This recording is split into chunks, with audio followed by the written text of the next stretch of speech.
Welcome to the Let's Talk About Life podcast, you guys. This is episode 3, and today we're going to talk about emotional resilience. What is it? How to achieve it? What are the social benefits of it?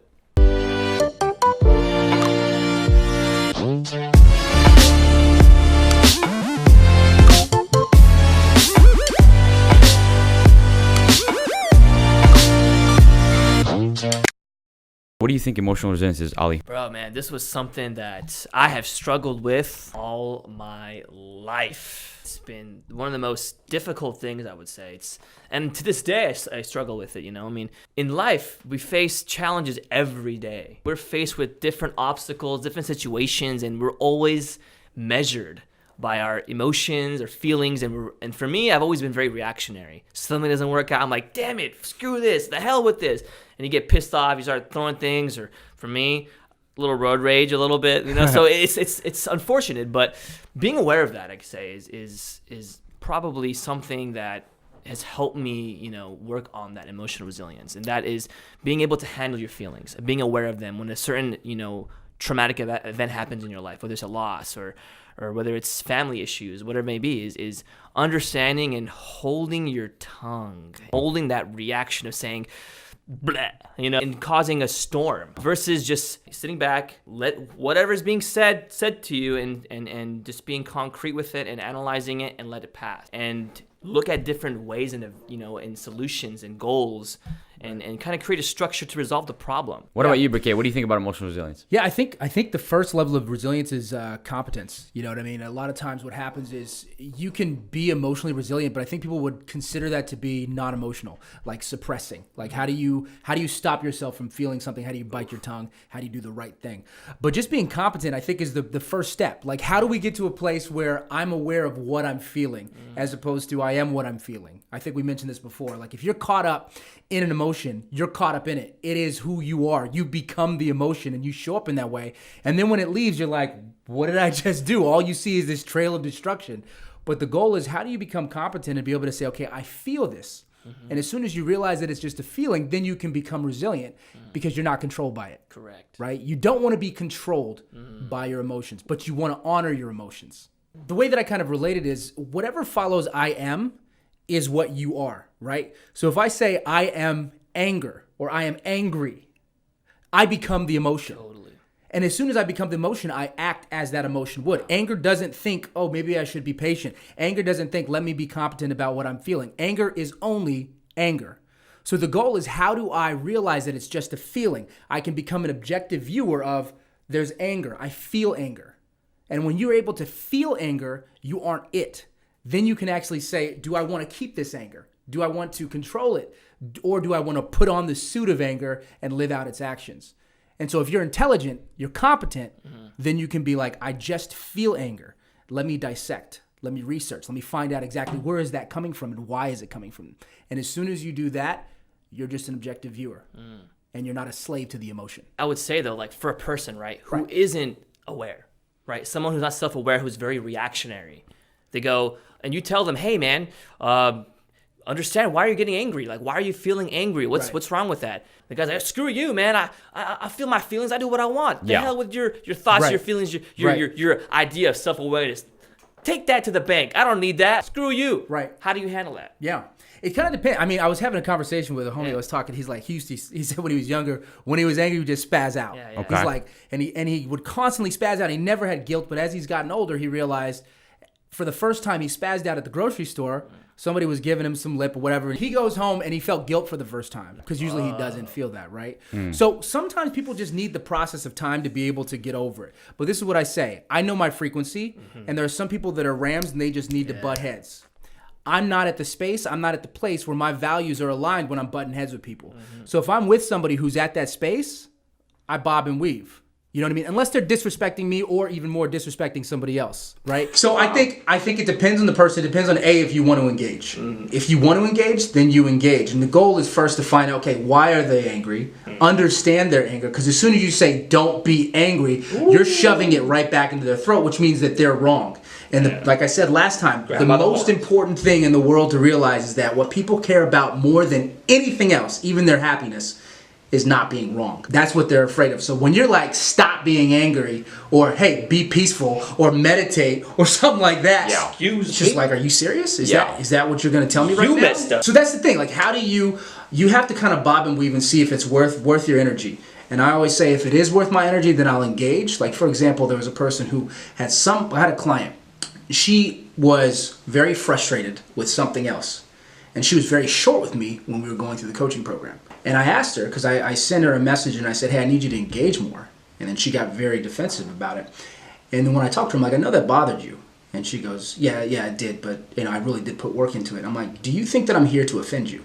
Like, do you think that my job is to offend you? And you can see it, diffuse her. All I care about is your growth. What other issues are happening, that toxicity doesn't need to come onto me. If you can't control that, then what'll happen is you'll unconsciously trigger other people to react that way. So Yes. If I wasn't emotionally competent and she tried to throw me shade for something I didn't do, I'd react and then boom, all of a sudden we got a tango. And what ends up happening is they end up blaming you for going off on them. It's worked for me, and this is without even knowing about emotional resilience. Just empathizing with people, man. Empathy is like the biggest thing that's worked for me in my whole life. Taking a step back and really feeling what that person is feeling. Understanding why are they exuding this energy, why they're angry, why they're sad, why they're frustrated. And rather than saying something's wrong with you, like you mentioned, Briquet, and we got to fix this, it's saying, hey, I feel you. Let's talk about it. Why are you feeling this way? What's the situation? You turn it around them and you have them talk about it, about their problems. And then it just becomes a floodgate of emotions in your face. And that creates more of a trust and a bond, and people become more open to you. I think that's worked for me, empathy. So when the anger is, say if somebody's angry at me and they want to fight me or they want to argue with me or they want to do anything like that, what I end up doing is I realize that their emotions is not in my control at all. Okay. When I realize that, I tell myself that I have no control over the situation, and then I step out and I let them calm down. Right. And then I come back to the situation. I let them know that as well. I let them know, hey, you're angry right now, and I need you to calm down, and I'm going to talk to you when you're calmed down. I think that really diffuses the situation because it tells them, I mean, yes, it's directed at them, but you're letting them know how you feel. Right. And most of the time they walk away, they calm down, they come back to you, and you talk in a calm manner. And when you do that, it actually encourages them to do that more and more often. Right. They end up being like, okay, I need to calm down before I talk about it. Yeah, it's a tough one, man. I feel like it depends on how high, what the threat level is. You know what I mean? In terms of like, if somebody's trying to do something physical, then I'm like, we're going physical. Like, it just is what it is. But if it's like, okay, I see somebody that's emotionally distraught, right, and they're coming at me and they're saying some things, I think it's great what you said. They're arguing with the projection of me. They're not arguing with me. They're arguing with the projection of me. Now, there may be things that I have done wrong, but I don't take it as a total identification, like they're absolutely right about what's going on, right? So my first thing is to understand. They say seek first to understand, then to be understood. Let's try to figure it out. I love that you said that. I see that you're upset. It's funny because sometimes I think that almost like inflames it more. But it really depends on the person, right? So you got to be very, very wise about it. But for me, kind of the thing that I do off the bat is let me try to see if I'm hearing you correctly. Ooh, that's this huge. is huge, and I'm literally about to give, like, I'm giving you the secret. I'm giving you the keys to the kingdom right here. Trust me. I've had it done so many times, and it works every single time. I'm all yours. I know, right? So pretty much this is what it is. Anybody who is angry is not heard, right? People that aren't feeling something, they're just not heard. That's why arguments work so well, because I'm constantly trying to give you my information, and you're trying to give me your information. And because each person fears that the other person's information makes them wrong, they're just going to keep pummeling you with their information, right? So it's impossible to break through, because if anybody breaks through, that means that you're wrong. And everybody fears above everything being wrong. Right? So what happens is when somebody is feeling anger, I say, okay, let me try to see if I can repeat back what you're feeling. And then I go, ba-da-da-da-da-da-da-da-da, and they're like, you see them like calming down, da-da-da-da-da-da, da-da-da-da, and they're like, uh-huh. And I'm like, is there anything else? They're just like, well, ba-da-da-da-da-da-da-da-da, you know? And I'm like, okay, so ba-da-da-da-da-da-da-da-da, like, uh-huh. And and they keep going until they have nothing left. And you have to be brave enough to keep going until they have nothing left. And all you're going to do is repeat back everything that they're feeling and then say, is that correct? And then when they are done, they get that last like spit out of what they're feeling, they no longer feel the threat because they're heard. And then when you do that, then you say, thanks so much for sharing. You appreciate it. You really appreciate it. Then what's going to happen is it okay if I share or if I have you do the same thing back to me because you first sought to understand. Then when they do it back to you, it's really powerful. They have to start to walk through the path of your mind. And when people walk through the path of the other person's mind, they understand that there is an insanity in it. It's just another human perspective. What happens is it comes back to them not being heard, right? So what's happening is I'm saying, I feel blah, whatever it is, sad. And they're like, oh, but look at the trees, look at the sun, da-da-da. Like, yeah, but. What is yeah, but? It ties back to what I said before. If I say, look at the trees, look at the sun, no, there's every reason to be happy. In their mind, at a subconscious level, what I'm saying is you are wrong in your sadness. And in order to be right, do what I'm doing. Yeah. So the yeah, but is protection of their rightness. Because if they're sad and things aren't good and they're looking for every reason to complain, that's a part of their identity. That's a part of their story. So yeah, but means, yeah, I hear what you're saying, but don't tell me that I'm wrong.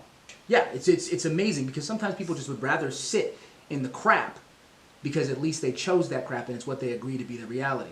And if somebody says something different, that's a threat to them, even if it will make them happier.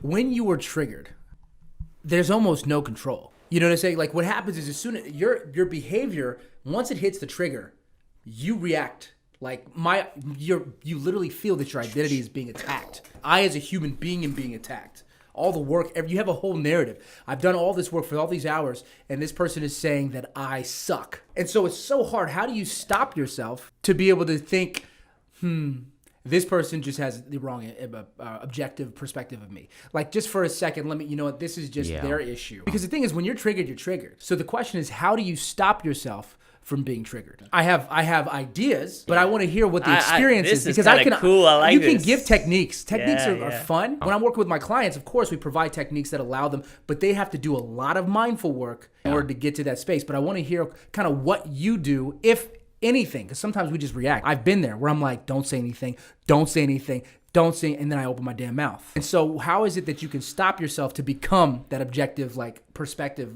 You know what I mean? How do you handle it? I'm at a place where my integrity is so important. So if I feel that I've been slighted or if I feel that something I've been disrespected, I'll flex if I need to. And I'll meet them at the level of their frequency. So if somebody's just like, then I'm like, bop. Like I can play your game. I don't want to. I can play it. Right? Just so they know that I can rumble at whatever level they want to rumble at. So that's kind of just like, I'll flex a little bit. There's a great quote. It's like, don't be an asshole, just know how to be an asshole. When the time comes to flex, boom, do it. Yeah. And then be done and move on, That's right? interesting. But I think for me, like, one of the biggest things to be able to understand my emotions and where they come from physically. So for example, when I feel fear, I feel it in my throat. So there's feel it in a my certain stomach. space. Yeah, everybody has it in different spots. And I ask people, I say, what is it? Where do you feel this sensation? Whether it's anger, fear, whatever it is. Because once you locate it, once you map it on your body, when you experience it, you can become objective. Oh, that's that thing I told Burke about, right? That's that thing. So what happens is, for example, I had an employee who was about to leave her job. She was going to work at She was working at Nordstrom. She was going to come in and start joining the iGym program that we had. And I'm like, what do you feel? She's like, I feel terrified. And I go, where do you feel it? She's like, I feel it in my solar plex. And I'm like, that new name is not fear, it's opportunity.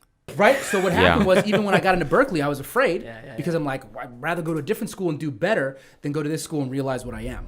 You know, and this is back when I believed that these prestigious schools meant anything. But it taught me that when I felt the fear, it became opportunity. So the same thing happens with anger. When you feel anger, you start to notice where it is. Then you become, you break free from yourself for just a moment, and then you get to make a choice. Right? So at the end of the day, what it is where do you feel what you feel? If you're trying to stop feeling fear, or at least avoiding when you feel fear, if you're trying to stop being angry, as soon as it happens, that trigger, that moment happens, what you do is you map it out. Map out, where is it on my body? When you know where it is on your body, then when it happens, it becomes that aha. It's like me saying, when you walk out that door, somebody's going to say boo 1 second after. As soon as you know that, you're going to walk out ready for it. They say boo, you're like, no, I'm not that freaked out because you knew it was going to happen. If you didn't know, when it happens, you react. But then when you know it's about to happen, they say, boo, you're cool. The same thing happens with being prepared for the feeling. So when I feel anger and it's in my forehead, I'm like, oh, there it is. And as soon as you say, there it is, it becomes the object. Rather than here I am anger. There it is. Wow. And as soon as you can separate yourself, you have freedom. because then you can choose to become anger or choose just to feel it. And then when you can choose that, that's where the true freedom is at. Empowering people to know where their emotion lies in their body. And if you map those emotions out, it's game over. Wow. Dude, that's crazy though, man. Dude, okay. I did not know that. Like the mapping of like where it is. I'm like thinking about it now. I'm like, I feel it all over the place though. But that's the thing. The truth is, we are so aware of ourselves, but we choose not to be aware. Okay. Because we're constantly living and we have our own narratives and our own stories. We have the schemas of how life is. But when you take a moment, and you said, I don't know what's all happening everywhere. Mm-hmm. If I literally was with you, I'd be like, tell me where. And you're like, it feels like it's everywhere. Where? It's kind of like saying to somebody, hey, where do you want to eat? I don't know, wherever. I'm like, let's go to McDonald's. No, not McDonald's. Okay, so we know where you don't want to go. Let's start working from there. Yeah. I think what's so interesting, kind of tying into that, you're talking about the gym, right? Let's say you have an issue that happens outside of the gym. Yeah. You go into the gym and you find that kind of peace, right? And so what the power in that is that you're able to reduce the frustration that you experience in the outside world by it's an intrinsic motivation. You gain satisfaction for being in the gym and pushing yourself. And it reduces the problems that you have outside. Mm-hmm. What I love about it is that if you can grow in one area, it'll bleed into the other area if you allow it. And one of the things that's most powerful in terms of emotional resilience is that the more identities that you have, the more resilient you are as a person. So case in point, there's a period when I was just a musician. Singer-songwriter, I created music. I got a callus on my vocal cords and I couldn't sing. I died.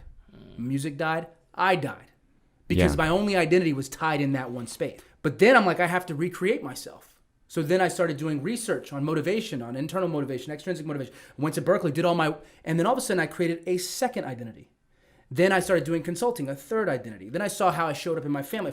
And so what happens is the more identities that we create, the more emotionally resilient we are. Because what happens is no matter what drops, we still have these 6 that are there. Wow. Because the value of a thing is only determined by how saturated it is. So if you saturate yourself with many identities, many people that you are, then when something is lost or when something frustrates you, you can go to the gym and recreate that identity, right? Yeah. I don't know. That's kind of interesting though, Brooke. I never thought of it in that way.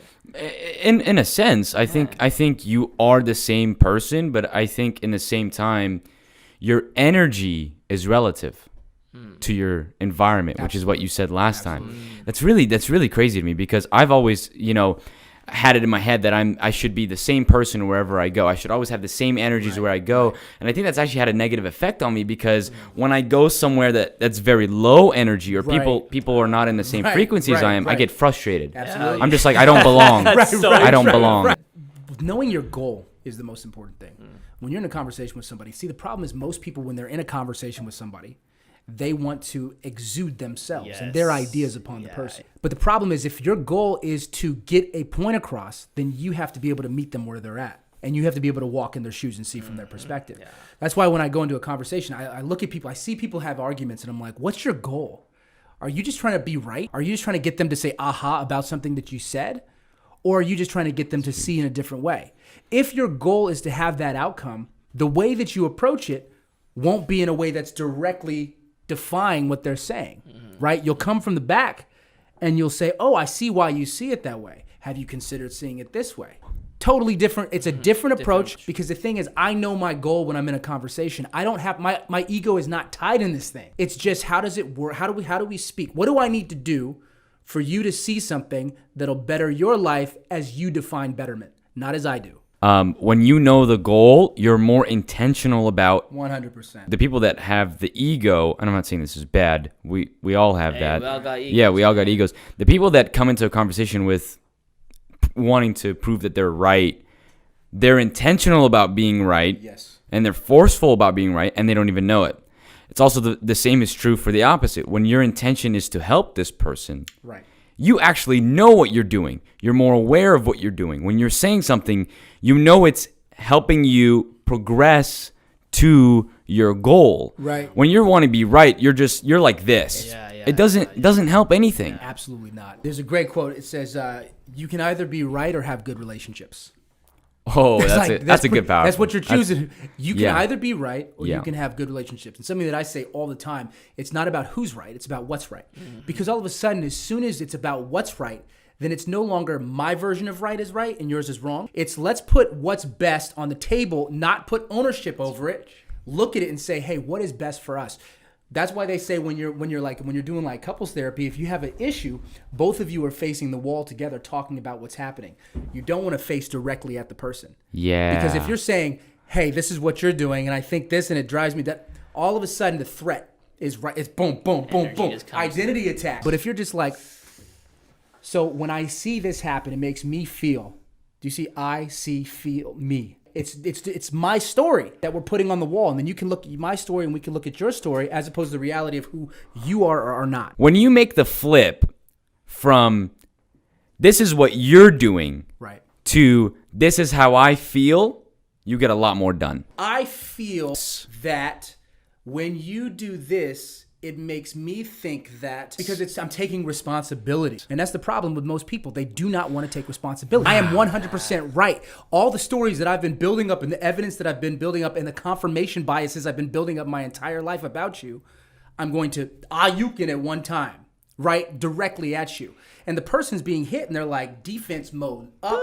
Yep. They're pulling out all the evidence they got Oh, about things that yeah. they already resolved back in the past and shooting back. And so what happens is you have these two universes that are completely blind, thinking that the other one is trying to attack them, and so they attack. And no reality. Yeah, and also thinking that the other person is actually listening to them when they're not. Why don't you just make the flip? Right. Why don't you make the flip to, well, how am I going to feel? Right. Because it's the only thing that you can control. You cannot control how the other person feels. Absolutely. So once you make that switch, now you're in control again. Right. And now you can be like, okay, well, I need to leave this person because he's toxic to me. That and emotional resilience is loving yourself. Because at the end, your outcome is not to be right. Your outcome is what's better for my happiness, for my joy, for my peace. And because when you ask those questions, how do I feel when this happens? Then you can start to be like, you know what? Even though this relationship is something romantically, it's a perfect dream, the toxicity is too much for me. It puts me in a space that I shouldn't be. This relationship, you start to make, okay, I got angry, I spazzed out. The person was never going to treat me that way again.